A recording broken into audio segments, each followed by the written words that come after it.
to strike has come. The spirit of the Emperor flies with you. Yours is a sacred duty, your mission divine. The hour for which these Japanese pilots have long been secretly training has come at last. Ahead, Pearl Harbor and the United States Pacific Fleet. For Japan, a decade of waiting is over.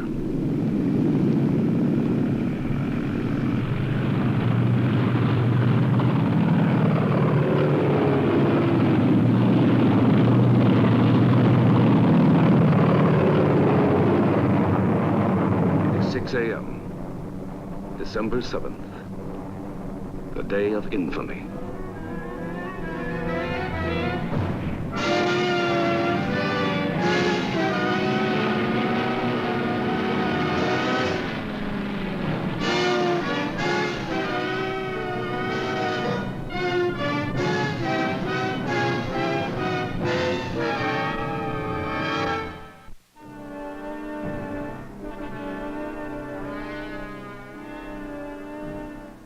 On a Sunday in December, in the year of 1941, at Pearl Harbor, the world was changed forever. It was America's darkest hour, and for both the United States and Japan, the end of a perilous journey begun many years before. The Japanese are extremely courteous. In fact, they are often considered to be the most polite people in the world. Suppression of the emotions is one of their chief characteristics. Cherry blossoms and geisha girls. This is the travelogue image of Japan, held by most Americans in 1930. A quaint, exotic picture postcard land, populated by a quaint, exotic, toy-like people. Japanese babies are the nearest approach to human dolls that we have ever seen.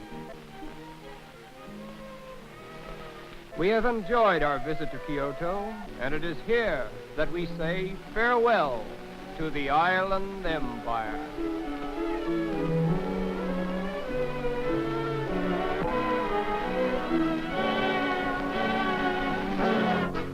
Behind the romantic cliché, the true face of Japan in 1930, a modern industrial state, borrowing the technology of the West. In less than 80 years, a backward feudal province has become a leading power of the world. Baseball reflects the Western influence. It's the national sport and draws fans comparable in enthusiasm only to those in the United States.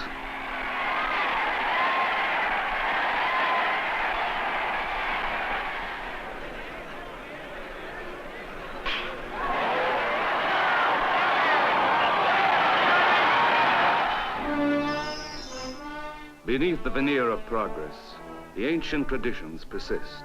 This is the Japanese paradox. In this modern land, the emperor is still sacred, a divine being, a subject for worship.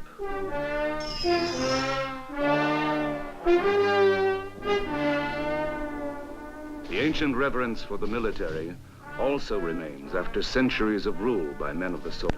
But in the new changing Japan, the militarists see their traditional supremacy threatened by the democratic trend of the country. To keep alive their old dreams of conquest, the Army's power over the civilian government must be restored. The solution is war. In the fall of 1931, without the permission of the government, without the knowledge of the emperor or even the War Department, Japanese military forces are committed to aggression in East Asia. It is the emperor's will, the militarists say, and the people of Japan, soldiers and their families, are ready for every sacrifice. To die in battle for the emperor is man's most glorious fate.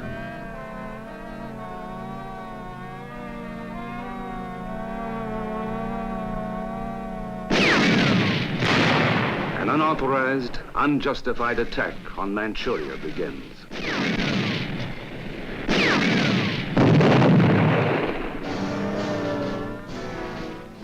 Within a few months, Manchuria is overrun. China provinces now become Japanese. An easy conquest, it merely whets the military appetite.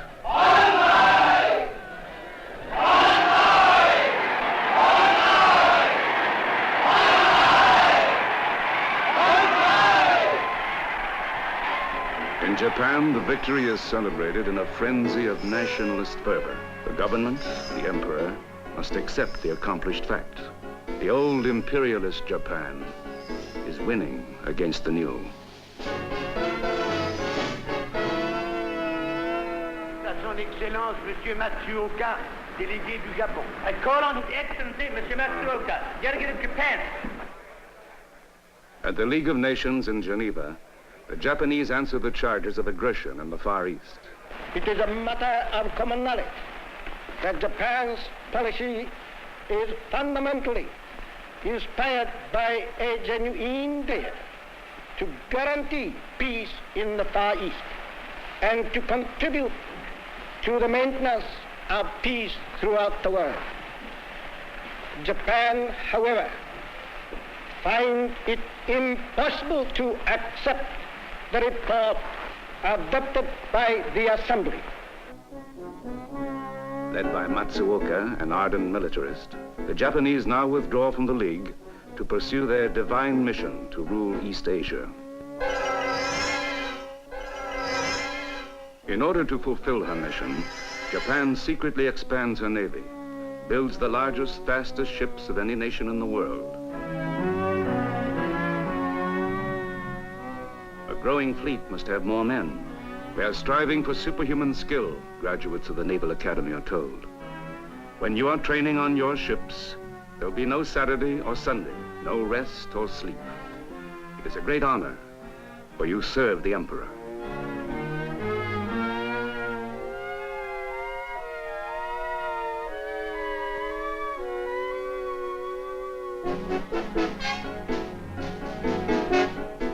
Japanese naval training is thorough and hard. It takes place in northern waters where it cannot be observed, and where men are toughened by exposure to the elements. The men are pawns for the militarists, who in their drive to consolidate their power, look for war with the United States. In the middle 30s, the American Navy, restricted by limitation treaties, means mostly romantic adventure. It lures recruits with southern climes and pleads, join the Navy and see the world.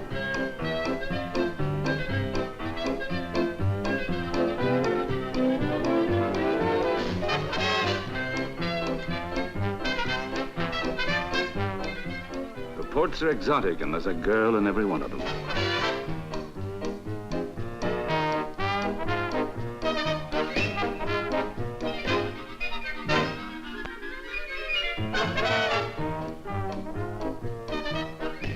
The romantic attitude toward the Navy is even reflected in the escapist Hollywood musicals of Depression America.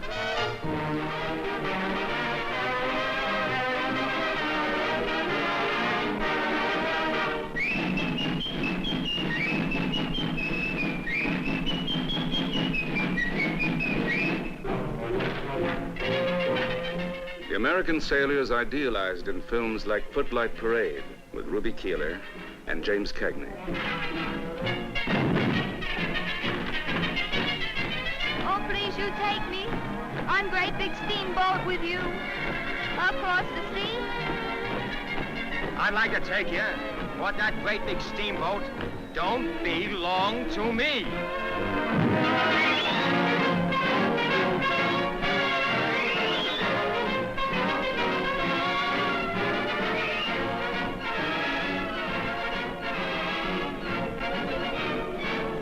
In 1937, Japan is marching to a different tune, called East Asia for the Asiatics, but it means East Asia for Japan. The first step, conquest of China.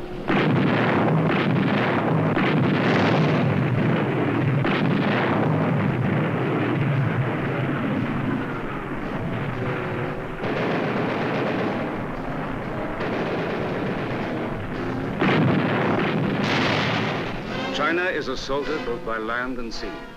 The Japanese military are determined that China shall become another Manchuria. There is to be a new order in East Asia, they say.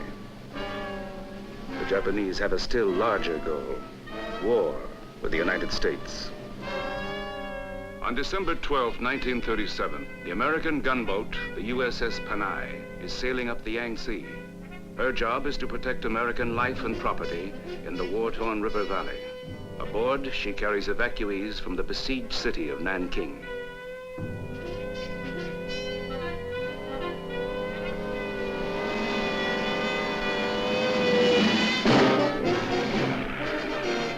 It is a bright, sunny day. The ship is clearly marked. For Japanese pilots, there can be no mistake.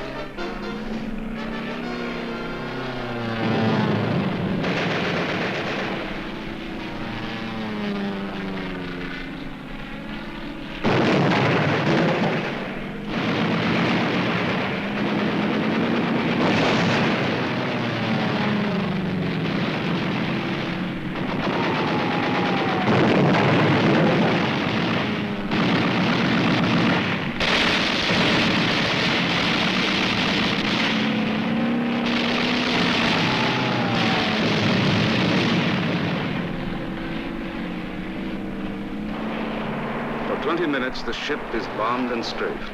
Counterattack is futile. The Panay is going down. The men must abandon ship.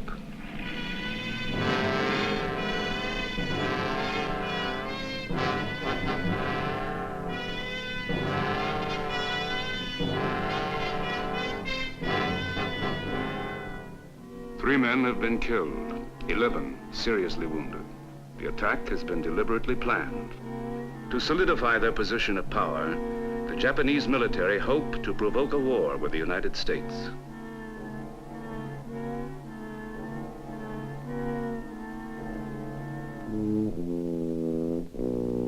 At 3:45, the Panay goes under. The civilian government of Japan apologizes to America through Ambassador Hiroshi Saito. It was a great mistake. The Japanese government and people wished to express their sincerest and profoundest regrets to the American government and people on account of this deplorable incident.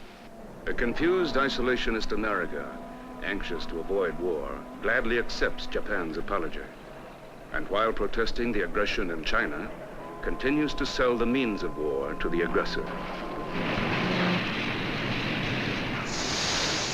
Almost 90% of Japan's aviation gasoline, scrap iron, and steel come from the United States. For now, it is put to use over China.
In Japan, the people sing their undying devotion to their emperor.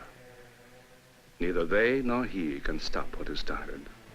For now, on the ancient throne of Japan, sit firmly entrenched the gods of war.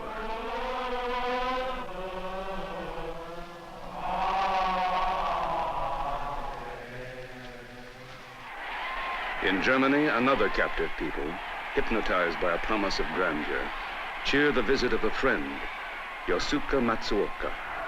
He has come to promote an alliance with Adolf Hitler, who is preparing for war in Europe. The British and French possessions in Asia will be vulnerable. A German alliance now will ensure Japan its share later. There is little difference between Nazi doctrine and Japanese policy. And to Matsuoka, Germany is the model of what Japan hopes to be.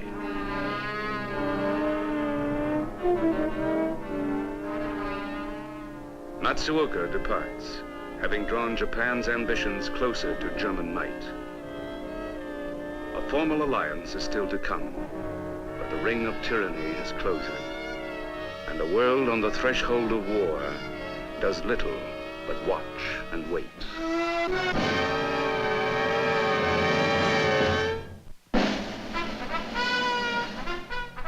Spring 1940. War has come to Europe. President Franklin D. Roosevelt decides to move the expanding United States fleet nearer the strategic places America must protect: the Philippines, Wake Island, and Guam. It is to be called the Pacific Fleet. Its destination, Pearl Harbor, Hawaii, 2,500 miles closer to Japan.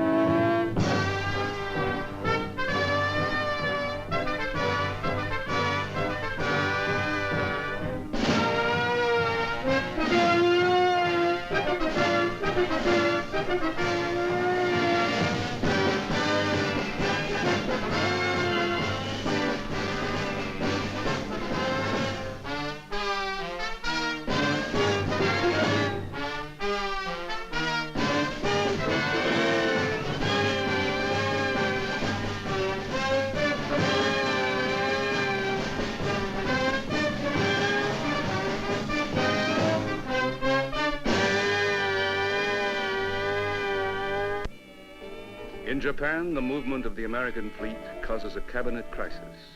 Germany has conquered Holland and France. Their Asian empires are ripe for plucking, except for the proximity of the Pacific Fleet. A new cabinet is formed with General Tojo as Minister of War. He presses for an Axis alliance to frighten America into remaining neutral. Premier Kanoya is against it, but both Tojo and the new foreign minister, Matsuoka, have their way. September 27th, 1940 is a festive day in Berlin. The Axis powers, once two, now are three: Germany, Italy, and Japan, each pledged to the others in case of attack. America will have to remain neutral or face a two-ocean war now that Germany is united with Japan.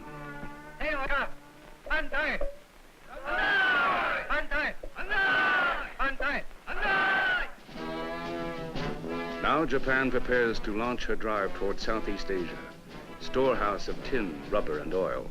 She is confident that Germany will come to her aid if the United States interferes. Japan has much in common with Nazi Germany: respect for military strength, belief in a super race. Even her modern mechanized army, powerful and poised for action, has been built on the German model.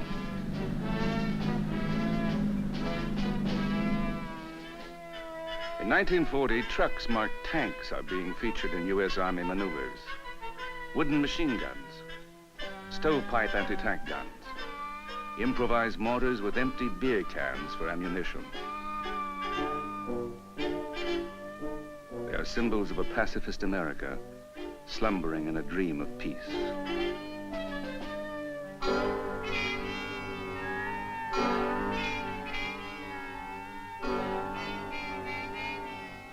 In 1940, while Asia smolders and Europe burns, America argues.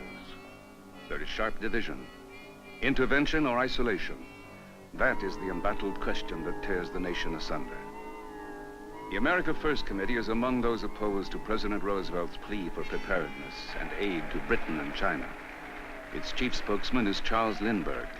France has now been defeated, and despite the propaganda and confusion of recent months, it is now obvious that England is losing the war. I believe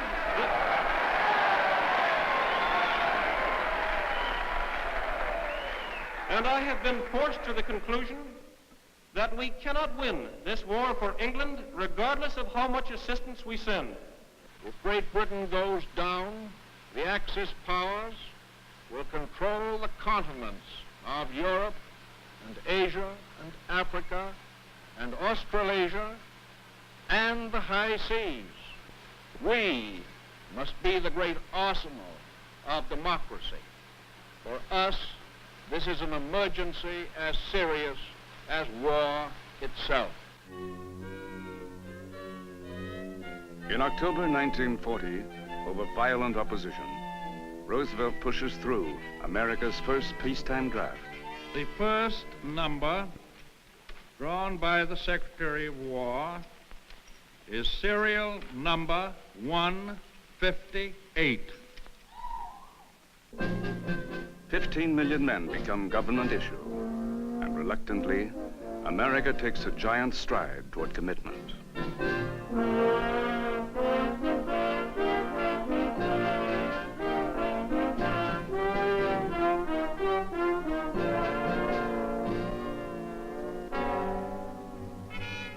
Yet protest remains part of the American scene. The United States is still a country divided. When the Draft Act is extended, it passes by a single vote.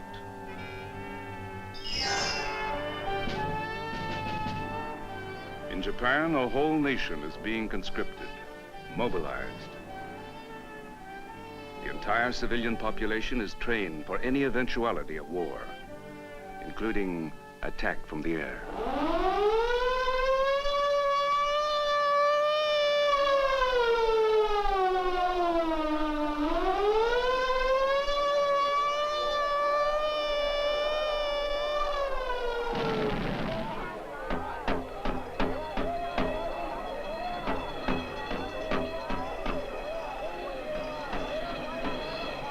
Indoors for air raid drill, outdoors for poison gas. Men, women, and children are called to rehearse with deadly seriousness their respective parts in the drama called war.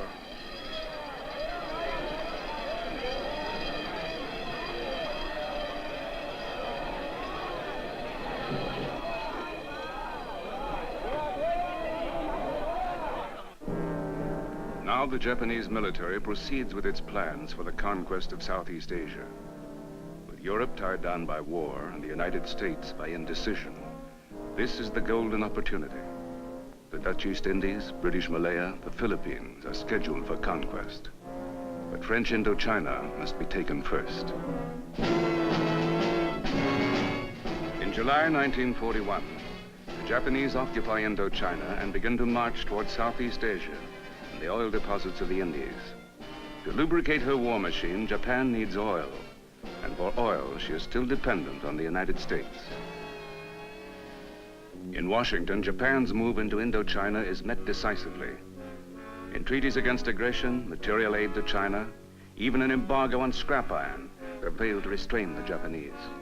Now Roosevelt announces he is freezing Japan's assets in the United States, choking off Japanese trade. Japan shall have no oil with which to make war. The Japanese, shocked, study the situation. Soon there will be no oil for domestic use, much less for war. But a military withdrawal means losing their long-awaited opportunity for expansion. Something must be done. They give Japanese Ambassador Nomura 6 weeks to reach a peaceful settlement with the United States. If trade with Japan is restored, he tells Secretary of State Cordell Hull, the advance will end with Indochina. Says Hull, they must get out of Indochina, and China too. It is October 12th. Nomura's deadline is passed. Premier Kanoya, fearing war, asks Tojo's consent to withdraw from China. Tojo refuses. Kanoya resigns. And the man called the Razor becomes premier of Japan. Now Admiral Yamamoto is ordered to proceed with his plan, once thought suicidal. A carrier strike on Pearl Harbor, 3,500 miles away. If negotiations in Washington fail, the assault must be ready. Preparations begin immediately.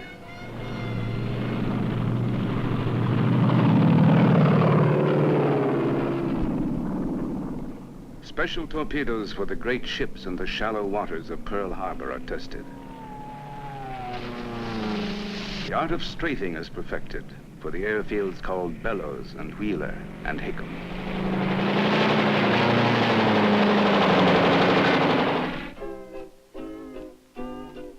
Show me how to do the hula like they do in Honolulu. The American Armed Forces in Hawaii. Do Honika Ua Viki Viki. First you sway and move your hands like the waves fall on the sand. Since medieval times, surprise has been the essence of Japanese warfare. Show me how to